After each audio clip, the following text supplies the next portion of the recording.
Bonjour, aujourd'hui deuxième séance et les études de fonction d'une variable réelle. Encore une fois, rassurez-vous, l'exercice du jour est beaucoup plus facile que ce que nous avons fait hier ensemble avec la manipulation de fonctions usuelles, les fonctions logarithmes, des fonctions avec des radicaux. L'objectif de l'exercice aujourd'hui, c'est de déterminer la limite de rapport afin d'en déduire les fameuses croissances comparées que vous avez peut-être manipulées en terminale. Dans cet exercice, on note ln, la fonction logarithme népérien classique, et on nous demande dans un premier temps d'établir une inégalité. C'est-à-dire qu'il s'agit ici, dans un premier temps, de montrer que pour tout élément x supérieur ou égal à 1, nous avons l'inégalité fonctionnelle, à savoir ln de x ici, plus petit que 2 facteurs de racine de x moins 1. Alors encore une fois, il s'agit d'une inégalité algébrique à démontrer, et la première idée serait peut-être de travailler simplement par différence. Je l'ai expliqué hier, si on revient à la différence et on montre que la différence a moins b est positive, ceci va établir l'inégalité. Seulement, lorsqu'on travaille par différence, on s'attend à deviner assez facilement le signe de l'expression. Si je fais la différence entre cette expression et celle-ci, je vais être un peu en galère pour obtenir le signe de la différence. Donc encore une fois, et comme hier, on va introduire une fonction auxiliaire pour aller chercher l'étude du signe associé. Alors allons-y. Je vais donc considérer ici la fonction suivante. Donc notons dans un premier temps petit f. La fonction qui a x appartenant à l'intervalle de travail ici. Alors attention, je ne vais pas travailler sur les domaines de définition associé aux fonctions données ici, mais plutôt sur 1 plus l'infini, l'intervalle de travail. Notons alors petit f, la fonction qui a x appartenant à l'intervalle 1 plus l'infini, associe la différence, la fonction différence de racine de x moins 1, moins ln de x. Si je dois mener l'étude de cette fonction, je vais aller chercher les variations jusqu'au tableau de variation en espérant être capable de lire aisément le signe. Quand je regarde la différence de ces fonctions, ce sont donc des fonctions usuelles, le logarithme entièrement défini sur 1 plus l'infini est dérivable sur 1 plus l'infini. De la même façon, cette fonction qui a x associée racine de x est entièrement définie sur 1 plus l'infini est dérivable. Autrement dit, comme composé de fonctions dérivables, f est dérivable sur l'intervalle de travail, à savoir 1 plus l'infini, et l'expression de la dérivée associée va être donnée par quoi ? Eh bien, la dérivée de cette différence va être la différence des dérivées. Autrement dit, j'obtiens encore une fois la dérivée de ce produit, à savoir, comme c'est une constante, 2 fois la dérivée de cette expression. Donc 2 fois, je vous rappelle que la dérivée de l'expression racine de x est donnée par 1 sur 2 racines de x.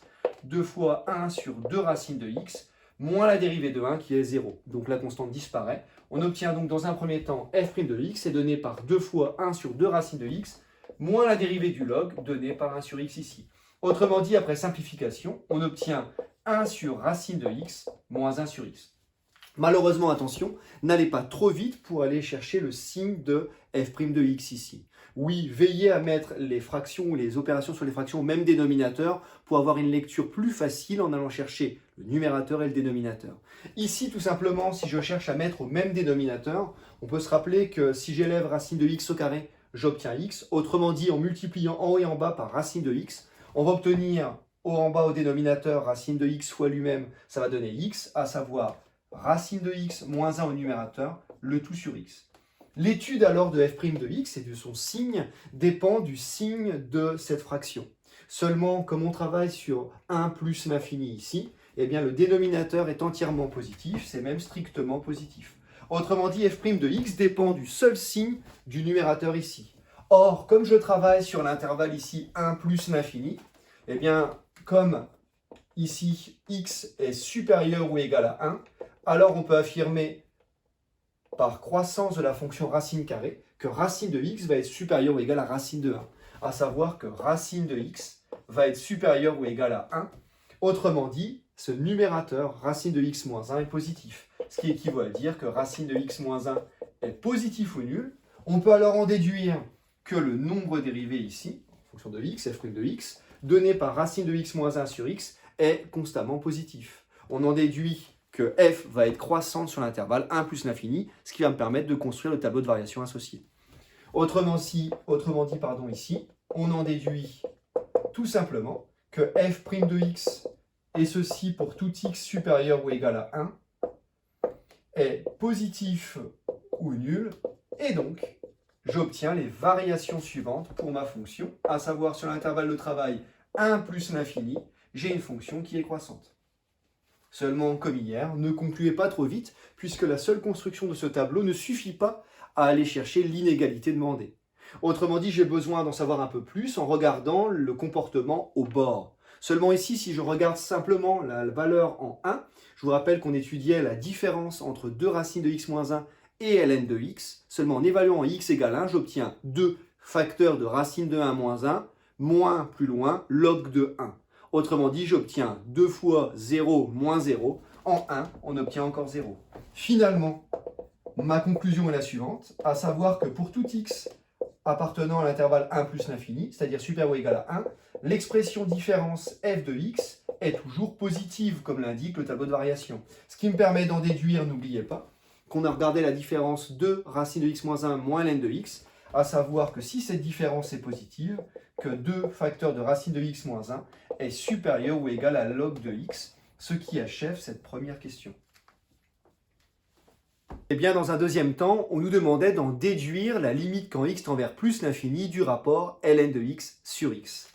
C'est-à-dire que quand x tend vers plus l'infini, on me demande le comportement asymptotique du quotient ln de x sur x. Alors si on calcule bêtement les limites à ce stade, le log de x en plus l'infini tend vers plus l'infini et x lui-même tend vers plus l'infini.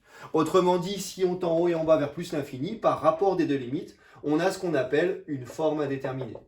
Alors pour lever l'indétermination, plusieurs procédés. On peut procéder par changement de variable, essayer de transformer l'écriture algébriquement et se ramener à d'autres limites de référence. Et bien ici, on va exploiter simplement la première question et exploiter l'inégalité donnée. Alors comment? Eh bien se cache encore le théorème d'encadrement.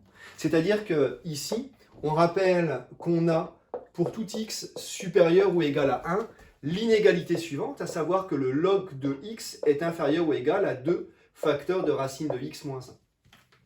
Seulement quand x est supérieur ou égal à 1, je sais aussi que le log est en croissance sur son intervalle de définition, et quand 1, le log valant 0, eh bien à partir de 1, le log est positif. Autrement dit, plus qu'une inégalité, la première question me permet d'avoir une double inégalité, c'est à savoir un encadrement.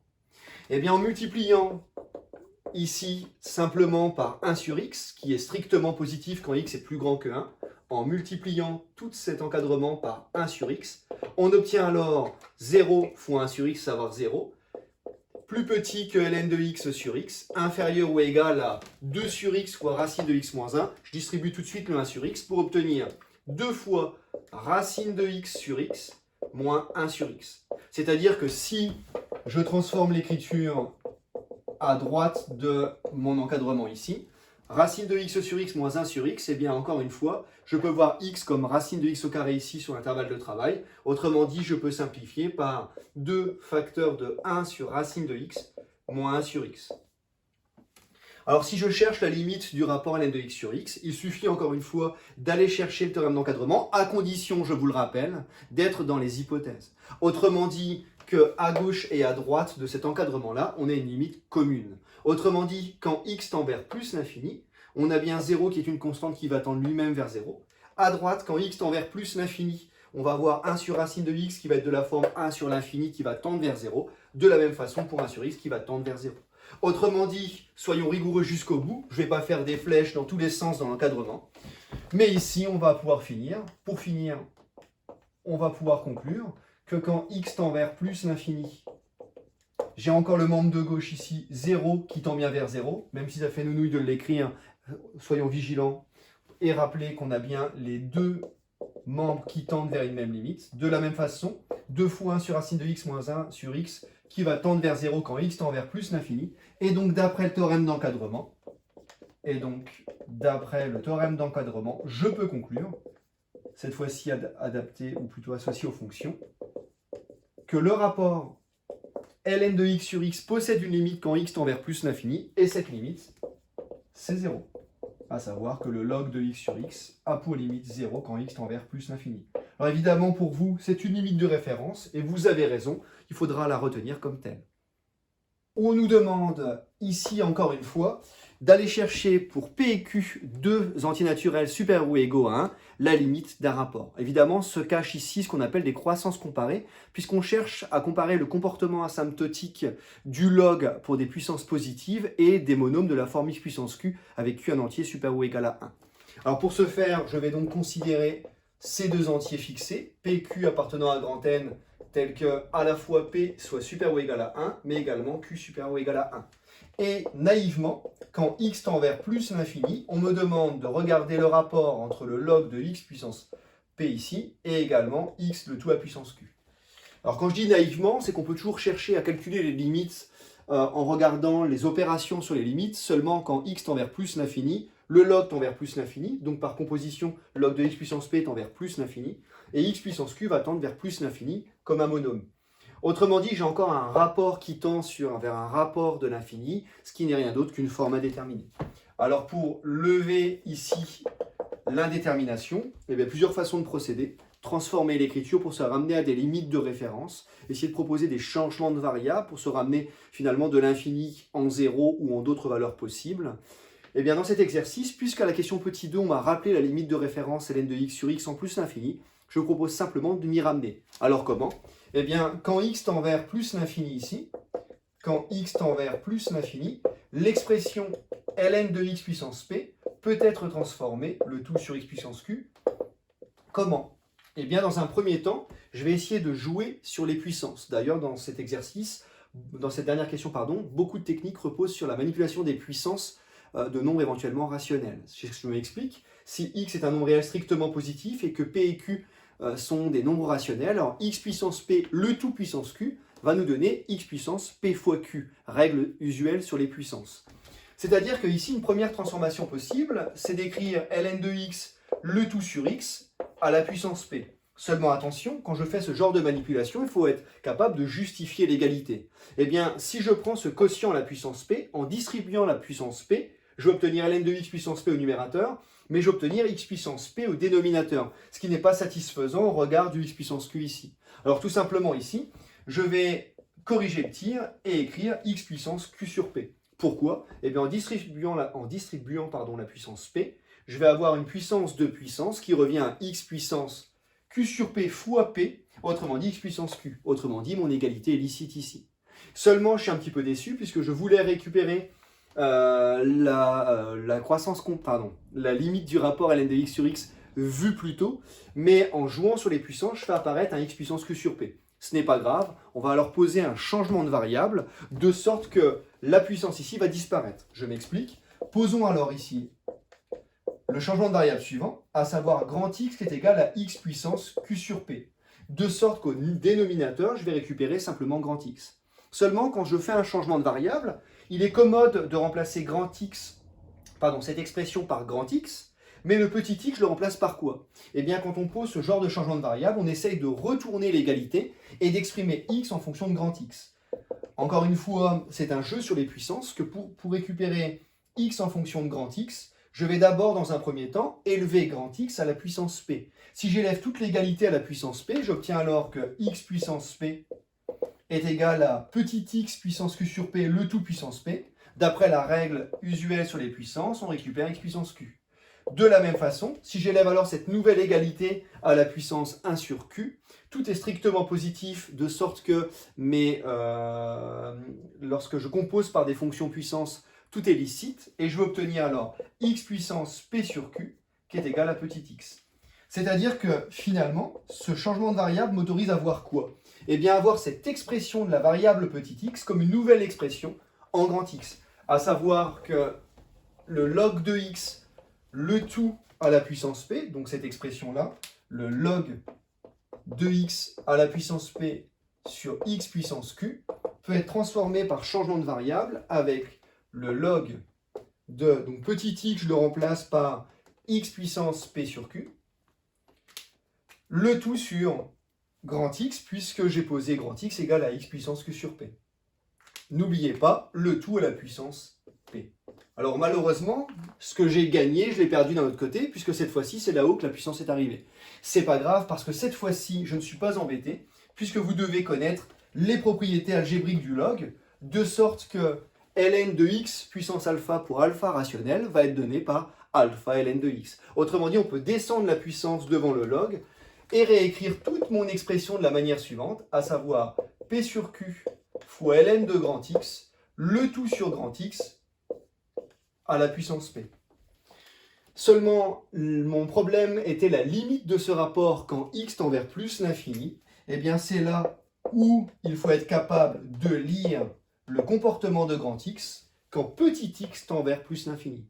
Eh bien, quand petit x tend vers plus l'infini, grand x était de la forme petit x puissance q sur p. Ce qui me permettait de dire que par composition, quand petit x tend vers plus l'infini, grand x va tendre vers plus l'infini puissance q sur p, autrement dit, par composition, grand x tend aussi vers plus l'infini. Ça veut dire que si je veux la limite de cette expression quand petit x tend vers plus l'infini, cela revient par changement de variable à regarder la limite de cette expression quand grand x tend vers plus l'infini. Oui, mais rappelez-vous, d'après la question petit 2, cette expression tend vers 0 quand grand x tend vers plus l'infini. C'est une limite de référence à retenir. Moralité, par changement de variable, on en déduit donc que cette expression a pour limite quand x tend vers plus l'infini, la limite de cette expression quand grand x tend vers plus l'infini. Eh bien, par opération, étant donné que nous avons ici des constantes, tout est fixe, par composition, on va donc avoir tout ceci qui va tendre vers 0. Moralité ici, on en déduit que par opération sur les limites, eh bien la limite quand petit x tend vers plus l'infini de cette expression, à savoir ln de x, le tout à la puissance p, sur x puissance q, c'était la limite de mon expression ici. Je vais la noter grand f de x, par fainéantise pour ne pas recopier tout ça, quand grand x tend vers plus l'infini, et on a trouvé 0.